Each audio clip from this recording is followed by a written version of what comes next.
Y de hecho, cualquier sistema sostenible exige una población multiplicada por su nivel de consumo que esté por debajo de la capacidad de carga de los ecosistemas.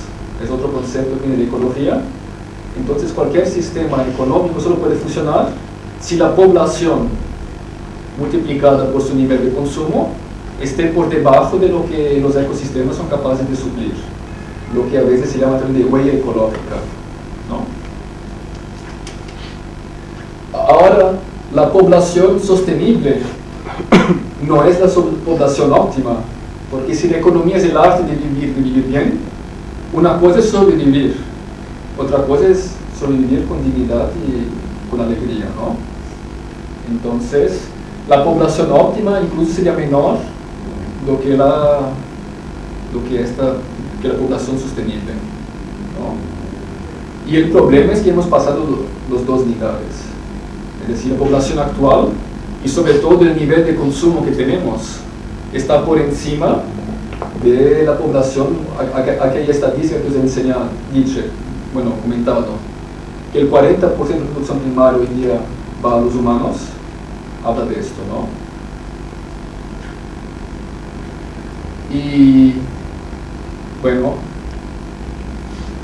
del lado de la salida, la crisis es que en los años 70 la principal preocupación de la economía ecológica era con los límites al crecimiento. Habéis oído esta palabra, que fue un libro famoso que se escribió en la época de la Conferencia de Estocolmo, el Club de Roma, que fue el primero límites al crecimiento, donde hablaban que los capitales un día acabarán, los recursos acabarán, la tierra es finita y no podemos seguir consumiendo como consumimos.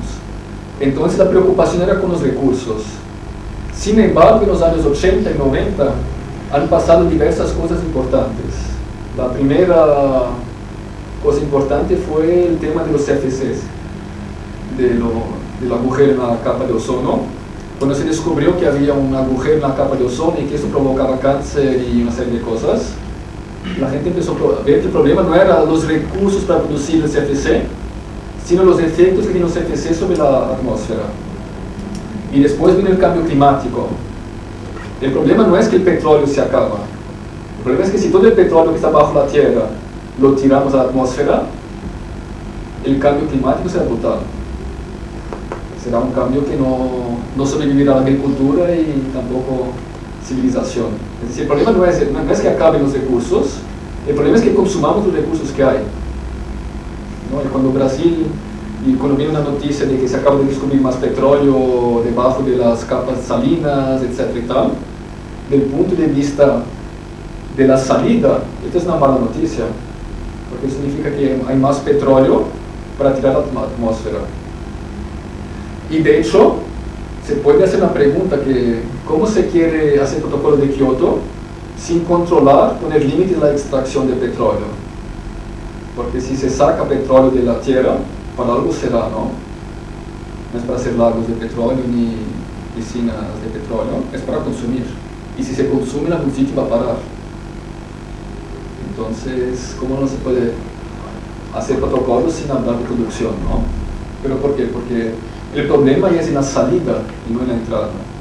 Pero hay otras salidas que son igual de problemáticas y que no se habla.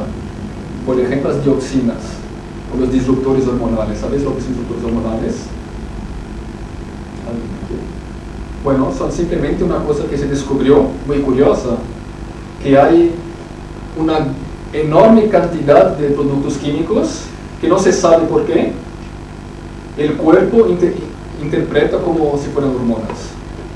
Entonces entran, consumimos y el cuerpo sea lo interpreta como falsas hormonas o interpreta como sustitutos de hormonas, o se pone en el sitio de las hormonas. Funcionan como acoplamiento.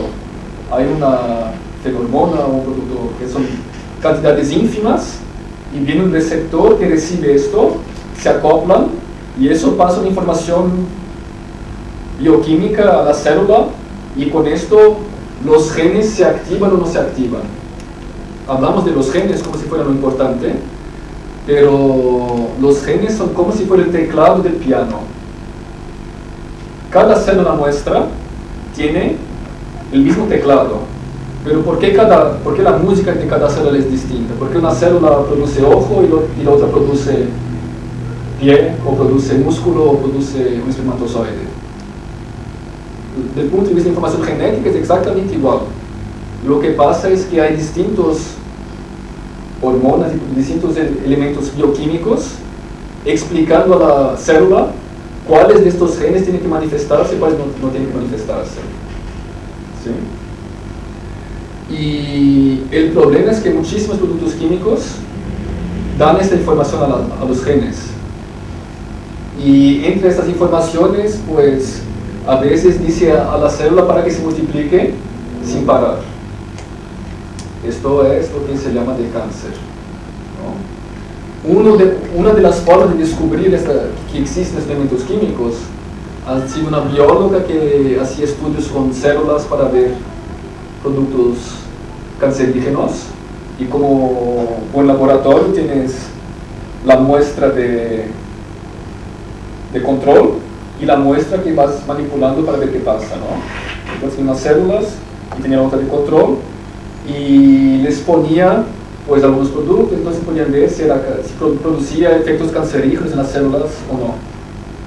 Un lunes llegan y había efectos cancerígenos en las que estaban haciendo el test y en las de control también. Entonces dije, uy, aquí hay un problema. Era de aquellos laboratorios que entras con luvas, con mascarillas, con no sé qué. Bueno, seguro que hubo alguna contaminación, entonces han hecho un protocolo más rígido de control, de no sé qué y tal, y seguían dando efectos cancerígenos en las células de control. Han estado 6 meses buscando, poniendo nuevos filtros para el aire, poniendo nuevos no sé qué, limpiando, hasta que después de 6 meses han dicho, bueno, no sé, no sabemos. Entonces a uno se le ocurrió llamar al laboratorio que hace los tubos de ensayo y preguntarle si han cambiado la composición del cristal. Y el laboratorio dijo sí, pero es secreto industrial y tal, hemos hecho un cambio para que el cristal sea más resistente a temperaturas y tal y cual, y de hecho es el mejor cristal del mercado, ya es un poco de marketing. Pero el problema es que este cambio en la composición del cristal tenía un efecto hormonal sobre las células que están dentro de este cristal. Y en la práctica eso significa que, por ejemplo, los mayores aquí entre nosotros somos más fértiles que los jóvenes. Si se mira nuestro espermatozoide, es mucho más guapo y más fértil en el espacio publicitario, ¿no?, que el de los jóvenes. Y si miras el espermatozoide de los países industrializados con los de los países no industrializados, hay una diferencia abismal. Y de hecho gran parte de los problemas, ¿por qué? Porque el desarrollo sexual viene dado por las hormonas. Y de hecho hay un problema hoy día que, por ejemplo, los osos polares ya no se reproducen como antes. El problema de los osos polares no es solo que se está derritiendo el hielo, sino que hay muchas osas que no tienen más, ¿cómo se dice? Bueno, cachorros, ¿no? ¿Por qué? Porque simplemente no son fértiles. Porque el oso polar está en el tope de la cadena alimenticia, es donde más se acumulan estos elementos químicos. Hay águilas, el símbolo americano, que los ecólogos han empezado a ver que había los machos ahí contentos encima de un nido, ahí tan contentos y tal, intentando incubar huevos inexistentes. Y estaban muy felices, muy contentos, pero lo que pasa es que habían pasado por un proceso de disrupción hormonal y uno de ellos se creía hembra y iba haciendo ahí de la misma forma que se han encontrado pues cocodrilos y una serie de seres hermafroditas o peces hermafroditas, por ejemplo, en Inglaterra, en puntos de salida de agua, cañerías industriales tratadas. Esto salió en un documental, pero después el documental lo han sacado de circulación, porque esta agua resulta que también alimenta hombres. Esta misma agua es la agua que después es tratada, por supuesto, y tal. El problema es que esos disruptores hormonales funcionan con concentraciones muy pequeñas, mínimas, ¿no? Una de las imágenes que dicen la gente que estudia esto es como una gota de gin en 10.000 trenes cisterna de tónica. Es un gin tónica con una gota en 10.000 trenes, bueno, vagones cisterna de tónica, ¿no? Y ahora lo que pasa es que todos esos problemas en el punto de la salida son los que hoy día son los problemáticos, ¿no? Esto es una imagen que se puede ver en internet y se pueden ver animaciones, que hoy día se habla de una nube de plástico en el Pacífico. Estos son plásticos que van circulando por el Pacífico. Hay un inmenso banco de plásticos que por cuestiones de las corrientes como son, que están concentrados ahí, y se puede ver desde el espacio, se puede ver desde fotos de satélite. Aquí están un poco dibujados, pero aquí hay Photoshop por el medio, pero aún así se pueden ver el espacio, esto, ¿no? Y volvemos a la pregunta, crisis, ¿qué crisis vivimos? ¿No? Y la pregunta, ¿la crisis es esta que nos tiene que preocupar? ¿No? Y si es esta, pues aquí nos sentamos tranquilamente, tomamos una tónica, esperamos que pasen las cosas, y si somos un banquero, pues ya ¿no? Esperamos que pase tal. O es esto que está aquí por vuelta, que hoy día está en crisis, ¿no? La pregunta es importante, porque en función de lo que creemos que está en crisis, vamos a dar respuestas. ¿Y cuáles son las soluciones para la crisis que vivimos hoy día? ¿No? Esta es la primera que han dicho los gobiernos, porque como hay un problema de demanda, no hemos visto el problema de demanda, entonces consumamos. Tenemos un deber patriótico, que aquellos que tenemos dinero de consumir, para que aquellos que no tengan pueden recuperar sus puestos de trabajo, ¿no? Entonces lo que tenemos que hacer es consumir. Y el gobierno está intentando hacer lo que puede para que la gente vuelva a consumir, ¿no? Recuperar la confianza, ¿no? El Zapatero cuando dice que ya ve la luz al final del túnel, no es que vea la luz al final del túnel, es que a ver si la gente se espabila y vuelve a consumir y no sigan, ¿no? Otra buena solución es el Q3, ¿no? ¿Por qué no traemos el Q3 para Martorell? ¿No? Es un coche guapo, bonito, y además va a crear puestos de trabajo. Todo esto, obviamente, son respuestas para recuperar la climatística, ¿no? Recuperar el ciclo aquel que hemos visto. También podemos aumentar la liquidez en el lado monetario de la economía. La liquidez que hubo, una burbuja financiera, la gente se perdió sus ahorros, los bancos dejaron de prestar, entonces falta dinero. Entonces, ¿qué hacen los gobiernos? Tirar dinero en la economía. Keynes, que vuelve a estar de moda, ¿no? El economista, una de las cosas que dijo en los años 30 es proponer que se cogieran botellas y se metieran billetes de dólar dentro de las botellas y se enteraran. Y eso es una buena forma de salir de la crisis de los años 30. ¿Y por qué? Primero iba a crear una nueva industria, que es la industria de minería de botellas enteradas. Entonces esto crea puestos de trabajo, es como el Q3, ¿no?